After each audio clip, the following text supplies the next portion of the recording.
If you asked anyone walking through the streets of Milan in 1845 what Bernardino Branca was cooking up in his apothecary, they would have told you it was medicine. Something for stomach cramps, maybe a fever remedy. Just another pharmacist grinding herbs in a back room. They had no idea. Because that strange, dark, aggressively bitter liquid Branca was bottling would eventually travel across oceans, survive a 13-year alcohol ban, become the unofficial national drink of an entire country on a different continent, and turn into the secret code bartenders use to recognize each other around the world. A stomach remedy. That was 1845. By 2025, Fernet-Branca had become one of the most culturally loaded bottles in any bar on earth. 1845 was not a good year to live in Milan. Cholera was tearing through northern Italy for the second major outbreak in barely a decade, and the medical establishment had almost nothing to offer. Doctors still argued about whether the disease was caused by bad air, contaminated water, or divine punishment. Mortality rates in some Italian cities were running close to 50% among those infected. People were desperate, and they were turning to anyone who promised relief. Pharmacists became the front line, not because they had answers, but because they had shelves full of something, and something felt better than nothing. Herbal tonics, mineral elixirs, bitter concentrates. If it tasted bad enough, people assumed it was working. That was the logic of the era. The worse the medicine went down, the more seriously people took it. Bernardino Branca was one of those pharmacists, operating out of a small apothecary in Milan. But where his competitors were mixing simple tinctures with 3 or 4 ingredients, Branca went in a completely different direction. He developed a formula using over 27 different herbs, roots, and spices sourced from 4 different continents. Myrrh from Africa, chamomile from Europe, aloe from Asia, rhubarb, gentian root, saffron, and a long list of botanicals that he kept deliberately vague. The exact recipe was a secret, and Branca intended to keep it that way.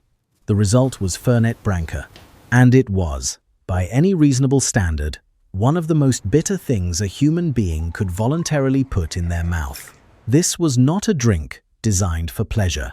This was a drink designed to fix what was wrong with your insides, and the bitterness was supposed to be proof that it was doing its job. Branca began selling it as a cure for cholera, stomach ailments, menstrual cramps, and just about anything else that might make a Milanese citizen walk into a pharmacy looking for relief. He printed the claims right on the label, and, in an era before pharmaceutical regulation, nobody stopped him. This decision seemed small at the time. It wasn't, because the thing about selling bitter medicine is that a very specific kind of customer keeps coming back, not the ones who are sick, the ones who acquired a taste for it. By the 1860s, something interesting started happening in the cafes and restaurants of Milan. Italians had developed a dining tradition called the Digestivo, a small, bitter drink taken after a heavy meal, supposedly to aid digestion. And Fernet-Branca, which had been sitting on pharmacy shelves, started showing up on dinner tables instead. The Branca family noticed, and rather than fight it, they leaned into it. They began marketing Fernet-Branca not just as medicine, but as a sophisticated after-dinner ritual. The bitterness, which had originally been a byproduct of cramming 27 herbs into one bottle, became the selling point. Drinking something this intense was a statement. It said you had a refined palate. It said you could handle what other people couldn't. And in Italian culture, where meals could stretch for hours and end with espresso and conversation, having a small glass of something dark and bitter to punctuate the evening just felt right. By the 1880s, Fernet-Branca had become a fixture of Italian cafe culture. Bars in Milan, Turin, and Rome kept the distinctive tall bottle behind the counter.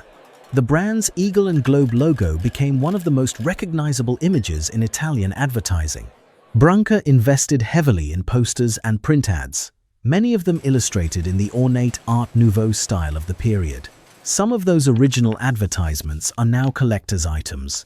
The brand spread across Italy, then into Switzerland and France, then across Europe. The Branca family guarded the recipe like a state secret. Only the family patriarch knew the complete formula. According to company law, the full list of ingredients has never been written down in one place. Different family members know different parts, and the final blending happens behind closed doors. Whether that is entirely true or just brilliant marketing, it worked. The mystery became inseparable from the product. But the version of Fernet-Branca's story that most people know, the Italian Digestivo served in elegant restaurants across Europe, that's not the full picture. Because the real story of how Fernet-Branca went from regional Italian liqueur to global phenomenon starts with two completely unrelated events that happened an ocean apart. The first was the 18th Amendment to the United States Constitution. The second was a wave of Italian immigrants boarding ships to Argentina. And both of them would transform Fernet-Branca in ways that Bernardino Branca never could have predicted. January 1920. The United States government officially banned the production, sale, and transportation of alcoholic beverages. Prohibition had arrived, and for the American liquor industry, it was an extinction event. Breweries shut down, distilleries locked their doors, wine producers in California ripped out their grapevines and planted fruit trees instead. Speakeasies popped up in basements and behind barbershops, but the legal market for alcohol was dead. Thousands of imported European spirits vanished from American shelves overnight. French cognac, Scottish whiskey, Italian vermouth. Gone. The importers who had spent decades building distribution networks watched their businesses collapse. But buried in the fine print of the Volstead Act, the law that enforced prohibition was a loophole that most brands were in no position to exploit. Medicinal alcohol was exempt. Doctors could prescribe whiskey for therapeutic purposes. Pharmacists could sell tonics, and anything classified as a bona fide medicine could remain on shelves, perfectly legal. Fernet-Branca, which had spent 75 years marketing itself as a stomach remedy, was sitting in the perfect position. It was already classified as a medicinal product. It had the bitter taste to prove it. Nobody drinking Fernet for the first time would accuse anyone of doing it for fun. The stuff was brutal. So while American whiskey distillers were going bankrupt and wine producers were ripping out their vineyards, Fernet-Branca kept selling, legally, in pharmacies, for 13 straight years. Which, looking back, was either incredibly lucky or incredibly strategic. The company never publicly acknowledged that its medicine was being purchased by people who just wanted a legal drink during a nationwide alcohol ban.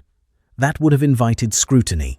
Instead, Fernet-Branca maintained its positioning as a health product, let the pharmacists handle the wink and nod sales, and watched its American distribution grow, while every competitor disappeared from the market. By the time Prohibition ended in 1933, Fernet-Branca had done something almost no other foreign liquor brand managed. It had maintained an unbroken presence in the American market through the entire ban. It had brand recognition, it had distribution channels, and it had a generation of Americans who, even if they had only bought it as a Prohibition workaround, now knew what the bottle looked like. But here's the detail that everyone missed at the time. While Fernet-Branca was quietly surviving Prohibition in the United States, something far bigger was happening 6,000 miles south in Buenos Aires, Argentina.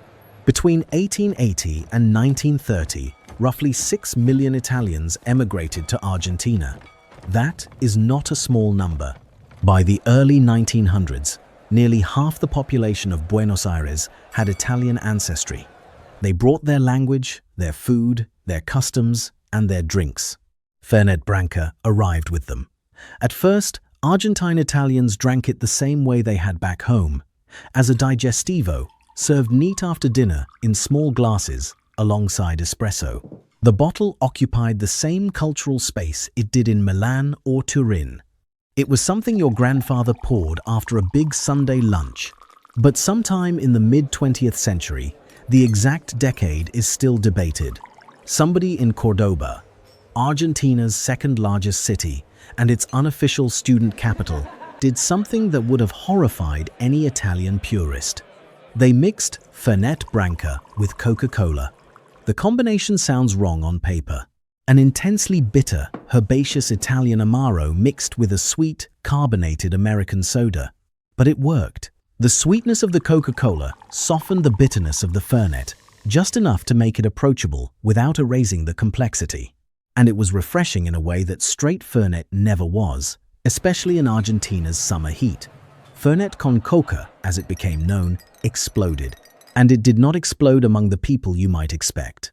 This was not a cocktail bar trend or an upper-class Buenos Aires affectation. It caught fire with regular people. University students in Cordoba made it their pre-game drink of choice. Working-class families passed the bottle around at weekend asados alongside the grilled beef and choripan. Teenagers poured it at house parties. Cab drivers kept bottles in their apartments. It became so embedded in Argentine social life that ordering a Fernet con coca at a bar was like ordering a beer. Nobody thought twice about it. By the 2000s, Fernet con coca had become something close to Argentina's unofficial national drink. The numbers are staggering. Argentina, a country of roughly 45 million people, consumes more Fernet-Branca than Italy, the country where it was invented. Over 75% of all Fernet-Branca produced worldwide ends up in Argentina. Branca even built a dedicated production facility in the Argentine city of Tortuguitas just to keep up with demand. There's a reason this story is still talked about today. A bitter Italian stomach medicine, invented in 1845 to fight cholera, became the drink of choice for Argentine college students, mixing it with Coca-Cola at parties. If that is not one of the strangest arcs in the history of beverages, it is hard to imagine what would be. If you're finding this interesting, hit subscribe. I cover stories like this every week. By the early 2000s, Fernet-Branca's story took yet another unexpected turn, this time back in the United States. And it started in one city, San Francisco. San Francisco's bar scene in the 2000s was ground zero for what would become the craft cocktail movement. Bars like Bourbon and Branch, Smuggler's Cove, and Trick Dog were rewriting the rules of American drinking culture. Bartenders in the city were obsessed with rediscovering forgotten spirits, resurrecting pre-Prohibition recipes, and elevating mixology into something closer to a culinary art form. They were making their own bitters from scratch. They were experimenting with amari, shrubs, and obscure European liqueurs that most Americans had never heard of. Bartending was becoming a profession with serious credentials, not just a job you took while waiting for something better. Fernet-Branca fit right in. It was old. It was mysterious. It was uncompromisingly bitter. And most importantly, it was a litmus test. If you could drink Fernet straight, without flinching, without chasing it, without making a face, you were serious. Bartenders started ordering shots of Fernet for each other. Not as a drink to enjoy, exactly, but as a greeting, a ritual, a test. When a bartender finished a shift and walked into another bartender's bar, the protocol was simple. You ordered 2 shots of Fernet and slid one across the counter. If the other person took it without hesitation, without reaching for a chaser, without making a face, you were in. You were one of them. If they wrinkled their nose or reached for a lime, well, maybe they were still learning. This became known as the bartender's handshake. And nobody is entirely sure who coined the phrase, but by the mid-2000s, it was everywhere. The term spread from San Francisco to New York, then to Chicago, then to Portland, then across the Atlantic to London and Berlin and Melbourne and Tokyo. Within a decade, Fernet-Branca had become the unofficial drink of the global bartending industry. Not because it tasted great, although many bartenders will tell you they genuinely love it, but because it signaled belonging. It was a tribal marker. You drank Fernet because you were part of the club, and the more bitter the shot, the more authentic the membership felt. That's the kind of thing that makes brand consultants cry. You could not engineer that kind of cultural positioning if you tried. No marketing campaign, no influencer deal, no celebrity endorsement could accomplish what happened organically in dive bars and cocktail lounges across the world. Bartenders, the people who know more about spirits than almost anyone, collectively chose Fernet-Branca as their drink, and they did it for free. The Branca family did not pay for this. They did not sponsor bartender competitions or launch an ambassador program to seed the trend. It happened because the product was genuinely respected by the people who poured drinks for a living, and because bitterness, in a world of sweet vodka sodas and sugary cocktails, became a mark of distinction.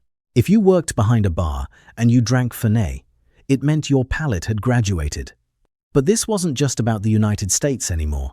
The bartender's handshake phenomenon merged with the Argentine Fernet con Coca tradition to create a genuinely global brand. Fernet-Branca was now simultaneously three things. It was a refined Italian Digestivo with a 180-year pedigree. It was a populist party drink in South America, mixed with Coke and consumed by the gallon. And it was an underground signal of professional identity among bartenders worldwide. Pay attention to this next detail, because it explains everything about why Fernet-Branca endured when thousands of other 19th-century patent medicines vanished. The 1800s produced thousands of patent medicines, tonics that promised to cure everything from tuberculosis to baldness, elixirs laced with opium, mercury, and cocaine, syrups marketed to teething babies that contained enough morphine to knock out an adult. It was a completely unregulated industry, built on outrageous claims and zero accountability.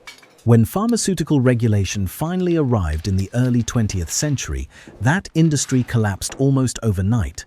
The 1906 Pure Food and Drug Act in the United States forced companies to list ingredients and prove basic safety.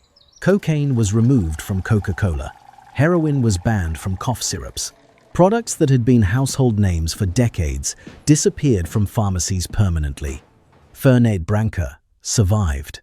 And it survived for a simple reason that separated it from every other patent medicine of its era. It never needed its medical claims to be true. The product itself, the bitter, complex, herbaceous liquid, was genuinely enjoyable to a certain kind of drinker. When the cholera cure marketing fell away, the drink remained. And it found new reasons to exist in every era it passed through. In the 1800s, it was medicine. During Prohibition, it was a legal loophole. In post-war Argentina, it became a social ritual. In 21st century bars, it became a professional credential.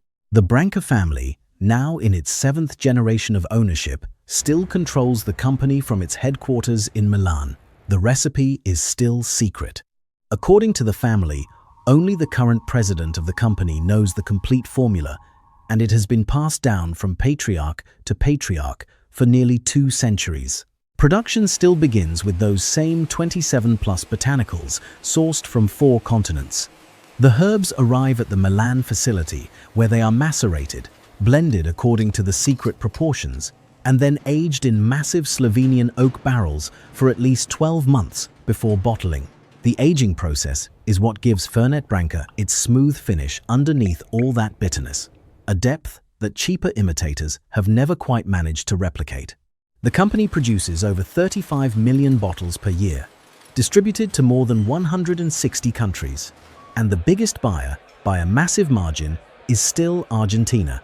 Every year, Buenos Aires alone accounts for a share of Fernet consumption that dwarfs entire European markets. The Branca family has acknowledged this publicly, calling Argentina their most important market in the world. They have even released Argentine-specific marketing campaigns and limited editions that never appear in Italy. If Bernardino Branca had stopped at cholera cure, this would be a very different story. A footnote in the history of discredited medicine. Maybe a paragraph in a book about Victorian-era quackery. Instead, the liquid he created in 1845 turned out to be the rare product that outlived every single context it was built for. Cholera is treatable now with antibiotics and rehydration. Prohibition ended nearly a century ago. The Digestivo tradition has faded in much of modern Italy, replaced by aperitivo culture and Aperol spritz. The craft cocktail movement has matured and moved on to new obsessions. But Fernet-Branca keeps finding new drinkers, new rituals, and new reasons to exist in every decade. The Branca family called their product a cure for what ails you. 180 years later, nobody is curing anything with it. But in a bar in Buenos Aires, a college student pours it over ice with Coca-Cola and calls it tradition. In a cocktail lounge in Brooklyn, a bartender slides a shot across the counter and calls it respect. In a cafe in Milan, an old man takes a small glass after dinner and calls it heritage. 3 continents, 3 completely different rituals. One dark, bitter, impossible bottle that was never supposed to leave the pharmacy. If stories like this one grab you, the video on screen right now dives into another product with a history just as unexpected. Click it